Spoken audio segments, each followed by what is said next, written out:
आप सभी विद्यार्थियों का हमारे चैनल में स्वागत है।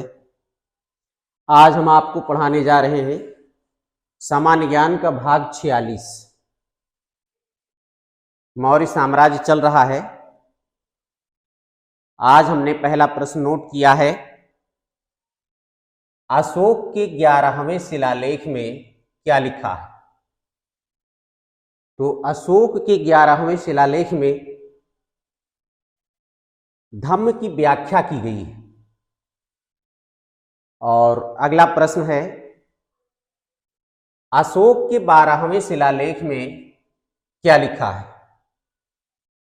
तो अशोक के 12वें शिलालेख में स्त्री महामात्रों की नियुक्ति तथा सभी प्रकार के विचारों के सम्मान की बात कही गई है। अगला प्रश्न है, अशोक के 13वें शिलालेख में क्या लिखा है। तो अशोक के 13वें शिलालेख में कलिंग युद्ध का वर्णन है, अशोक के हृदय परिवर्तन का वर्णन है और पड़ोसी राजाओं का भी वर्णन 13वें शिलालेख में मिलता है।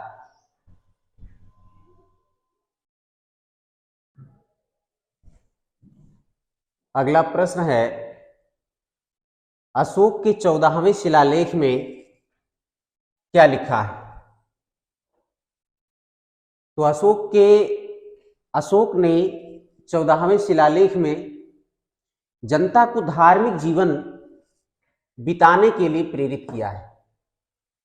अगला प्रश्न है, अशोक के स्तंभ लेखों की संख्या कितनी है। तो अशोक के स्तंभ लेखों की संख्या 7 है, जो केवल ब्राह्मी लिपि में लिखे गए हैं और जो अलग अलग 6 स्थानों से प्राप्त होते हैं।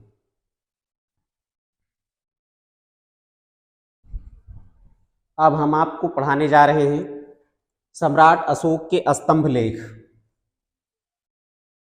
तो सम्राट अशोक का जो पहला स्तंभ लेख है, यह पहले कौशाम्बी में स्थित था। इस स्तंभ लेख को अकबर ने कौशाम्बी से मंगवा करके इलाहाबाद के किले में स्थापित करवा दिया था।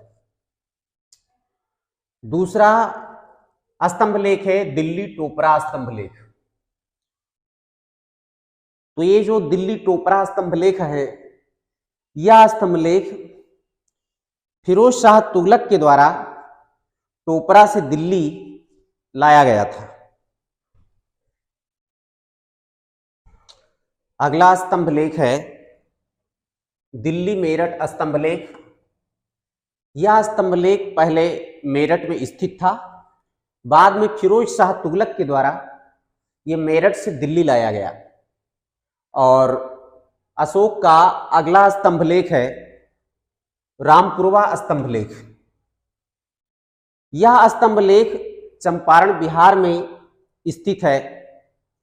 इस स्तंभ लेख की खोज 1872 ईस्वी में कार्लाइल महोदय ने की थी। इससे प्रश्न बनता है कि रामपुरवा स्तंभ लेख की खोज कब हुई थी। तो रामपुरवा स्तंभ लेख की खोज सन 1872 ईस्वी में हुई थी। दूसरा प्रश्न इससे बन सकता है, रामपुरवा स्तंभ लेख की खोज किसने की थी। तो रामपुरवा स्तंभ लेख की खोज कार्लाइल महोदय ने की थी। अशोक का अगला स्तंभ लेख है लौरिया राज स्तंभ लेख। ये 5वां स्तंभ लेख है। यह चंपारण बिहार में है। अगला स्तंभ लेख है लौरिया नंदनगढ़ स्तंभ लेख। यह स्तंभ लेख चंपारण बिहार में है। इस स्तंभ लेख पर मोर का चित्र बना है। परीक्षा में ऐसे भी प्रश्न आ सकते हैं कि अशोक का कौन सा स्तंभ लेख है जिस पर मोर का चित्र बना हुआ है। तो वह स्तंभ लेख है लौरिया नंदनगढ़ स्तंभ लेख, जो चंपारण बिहार में है। अब हम आपको प्रश्न के माध्यम से बताएंगे, रानी का अभिलेख किसे कहा जाता है। तो कौशाम्बी अभिलेख को रानी का अभिलेख भी कहा जाता है। और कौशाम्बी अभिलेख वही अभिलेख जो कौशाम्बी में स्थित था और अकबर के द्वारा इलाहाबाद लाया गया था। इसको प्रयाग स्तंभ लेख के भी नाम से हम जानते हैं। अगला प्रश्न है, अशोक का सबसे छोटा स्तंभ लेख कौन सा है? तो अशोक का सबसे छोटा स्तंभ लेख रुम्नदेयी स्तंभ लेख है। इसी स्तंभ लेख में अशोक की लुम्बिनी, अशोक ने जब लुम्बिनी की धम्म यात्रा की थी, उस धम्म यात्रा के दौरान अशोक ने भू राजस्व की दर को घटाने की घोषणा की थी। तो इसी स्तंभ लेख में एक घोषणा मिलती है।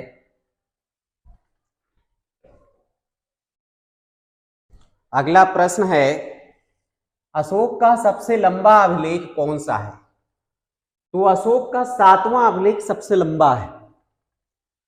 अगला प्रश्न है, सभी मनुष्य मेरे बच्चे हैं, यह वाक्य अशोक के किस अभिलेख में लिखा है?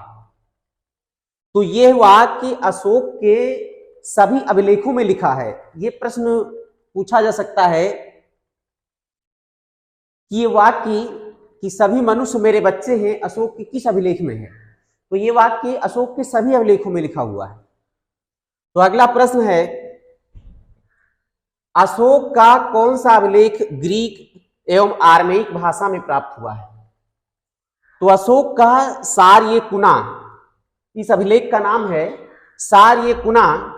इस अभिलेख को कंधार अभिलेख भी कहा जाता है। ये मात्र एक ऐसा अभिलेख है जो ग्रीक एवं आर्मेयिक दोनों भाषाओं में प्राप्त हुआ है। आप सभी विद्यार्थी लोग हमारे चैनल को लाइक करें, शेयर करें और सब्सक्राइब करें। आज हम आपको बस इतना ही पढ़ा रहे हैं और इसके आगे हम आपको अगले वीडियो में पढ़ाएंगे।